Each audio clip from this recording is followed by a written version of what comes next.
How's it going, folks, and welcome back. It's episode number 68 of Park 2 Primera. Today we are back with Racing, and today we're taking on one of the old enemies, Real Madrid. It's a clash at the top of La Liga, and well, it's a top of La Liga where we're pulling away from Real Madrid a little bit. A win today, we'd go 11 points clear of them.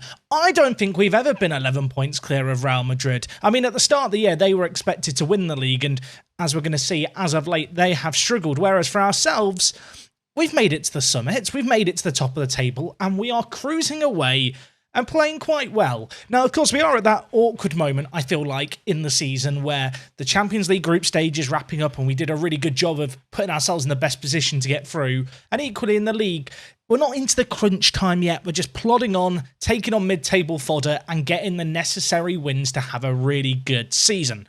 As you can see, since your last year, we've played 6 matches in all competitions. The first one, a rather big win. And this rather big win came in the game against Osasuna. A 5-0 win in this one. Tolisso, I'm going to say this could be a goal of the year contender. Not just for this save game, just for the whole year of FM21. This was insane. Brace yourselves. I don't know what to tell you. It was nuts. It finished 5-0. Sorry, Osasuna. Also, Pina played well. Pina played very well, which I don't feel like I've said as much this year. He's had lots of little issues with injuries. You can see he's averaging a goal every other game. Of course, last year the standards were set sky high. He hasn't matched them so far, although, I mean, maybe I'm being a bit harsh on Renato here because he has had his issues with injuries. But the good news is he's back, he's ready to go today. Now, the next game that we had was against Werder Bremen. This was in the Champions League, and this was a game which, if we won, we'd be into the knockout stages. And I'm happy to report we won very, very, very, very convincingly. This was one-way traffic from the off. To be fair, it took us a little while to find the breakthrough, but in the end, Sandro Tonali, who is, of course, the captain now at the club, he picked up man of the match with a goal and an assist in this one, running the show from the centre of the midfield. Joined us, of course, about 12 months ago now for £14 million, having a very good year this year, had a good year last year. I think it would be safe to say at this point, he's been a pretty good addition to the team. The next couple of games we had were against Deportivo and Vallecano. Both of these narrow victories, but wins in which we kept a clean sheet, never really looked like losing. Unfortunately, whilst we didn't lose, we also didn't win away from home against Villarreal. Rotated the team for this one. The kind of man of the match in this game ended up being Guk Deniz, who's been very, very solid this year. 8 goals in the league to his name. He's kind of been, I suppose, the backup to Pina alongside Luzzi when it comes to the players we look at for goals. His goal in this one wasn't enough, though. As you can see here, they took the lead. We fought back. It was a very even game. We perhaps had the better of the play, but ultimately, playing a rotated 11 didn't quite work out in this one. I did just say I played a rotated 11 against Villarreal. That is not true. I played a rotated 11 against Monaco, and the reason I did that is because in the Champions League Group E, we were already through going into the last game thanks to the win against Werder Bremen, so the Monaco game kind of just became a glorified friendly. Liverpool had already wrapped up top spot. We just went into the Monaco game thinking, we'll have some fun. Did we have some fun? Kind of. It ended up being a bit of a classic. In this game, Pellegrini took the lead for them. We fought back, though. Corridor and Maya with goals. Then Yannick pulled a goal back to make it 2-2, and this guy, he's a pretty good little regen, isn't he? I was wondering who Yannick was. Now we know. But in this game, Velez came up clutch at the death. 74th minute, set-piece header.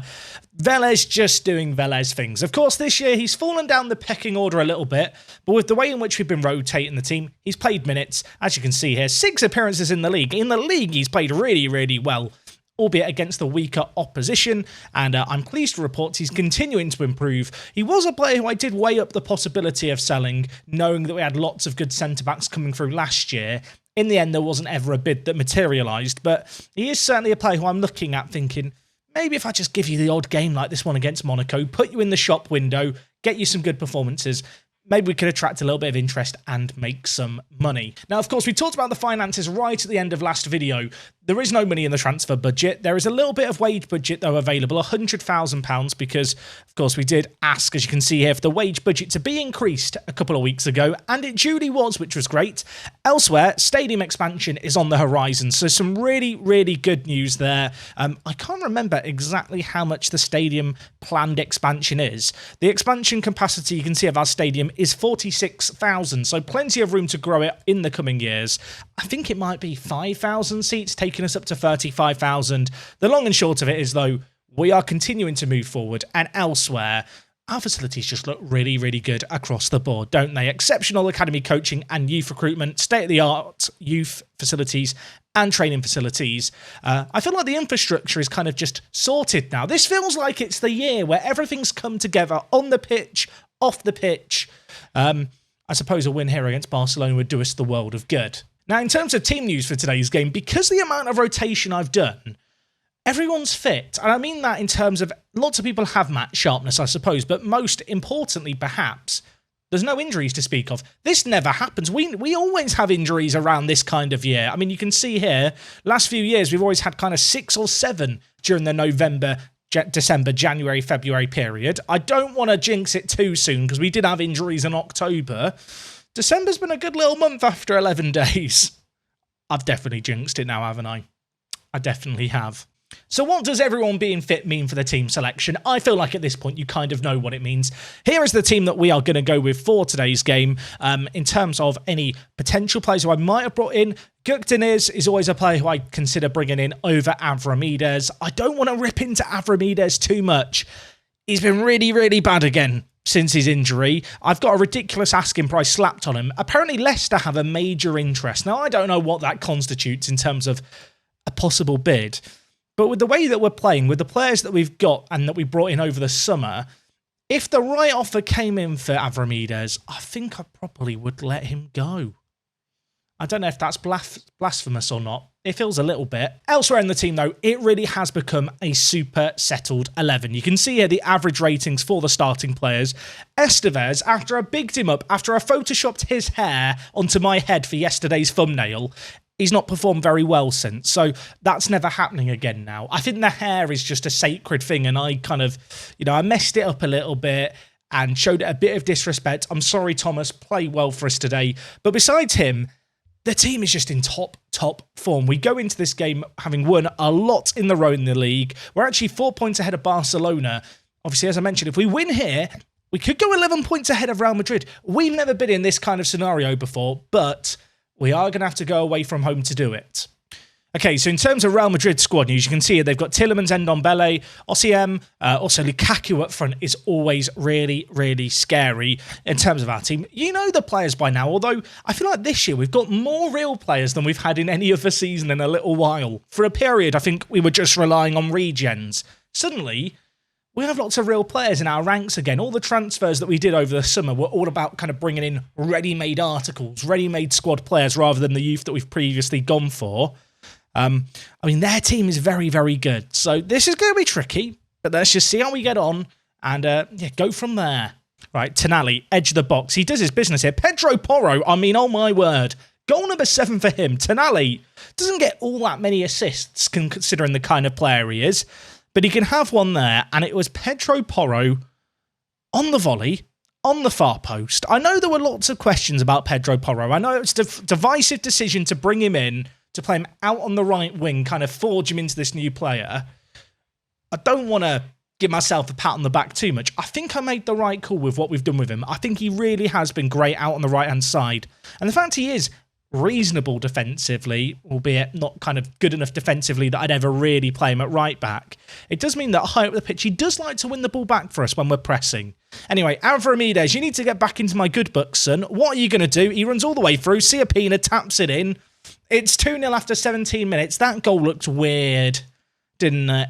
There's some goals that you see in the Football Manager match engine and you think, that looked weird. As a YouTuber, part of me wants to just not acknowledge it, keep you guys in the world. But I'm taking you out the simulation here. I mean, it looks weird because it's deflected off Soto at the back and Courtois not reacted. It doesn't matter. It could have happened for them.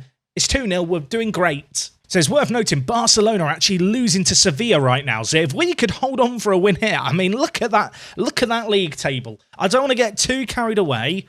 That's a very good-looking league table. Very, very good-looking. And in fact, we're suddenly at the break already. You can see here, Pedro Porro's been our best player. Thomas Estevez, our right-back, has struggled to perform. He's been offside twice as a right-back.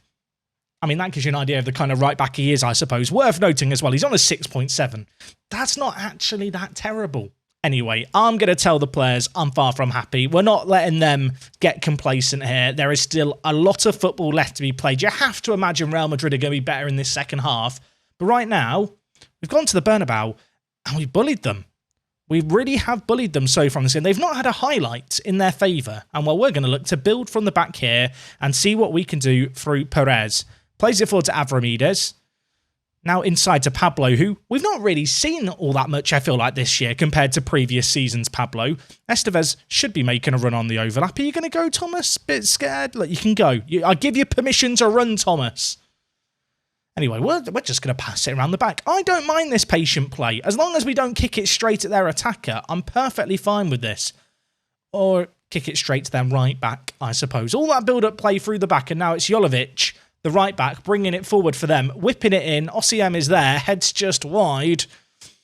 I mean, the start of that highlight looked really promising, and then it just got away from us.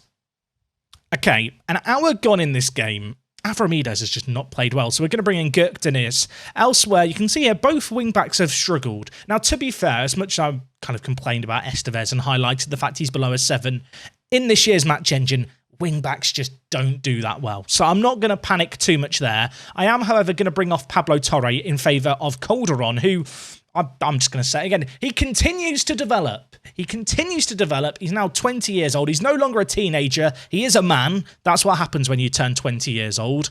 And this is the kind of game where I expect him to come in and take over it, really, in a way that Pablo wasn't able to in the previous stages. He's fresh-legged. He's on the pitch now. There he is in possession.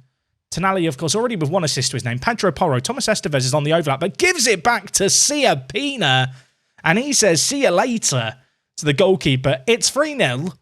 And Real Madrid are about to go 11 points behind us. We've never been in a position like this before. Never. Never. Like, I know we've competed at towards the top of the table for a few years. We've come second once, we've come third, we've come fourth. Never have we been top going into, well, almost into the Christmas break. There is a game against Sevilla before the Christmas break. But never have we gone into the Christmas break in this kind of situation. This is different this year. This is different. Capanu, Calderon, bigged him up, rides off his tackle. Siapina looked offside there, but it's not been given. And, well, that was a really good chance for the hat-trick that goes a-begging. I do feel like we have to acknowledge in this game, whilst we are winning 3-0, it's very much been a masterclass in finishing. We don't have that much of a higher XG than them. It's only just above 1. But you know what? We've taken our chances. We've looked good. Pedro Porro inspired us. And we're going to run out victors here. I think Real Madrid had one highlight against us all game, and it was a header off target. It was a great performance.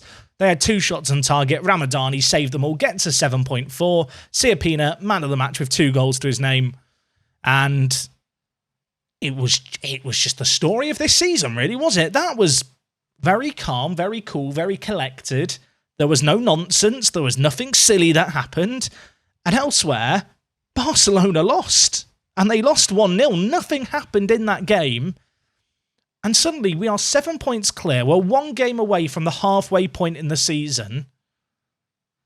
And I mean, I don't really know what to say. I'm quite surprised. Can you tell? I'm a bit kind of, I don't quite know how this has happened. Elsewhere, Wanderley got an assist for Deportivo. The 19-year-old playing infrequently for them in La Liga. Might send him back to the B team in January. Let me know. Would you send Wanderley back?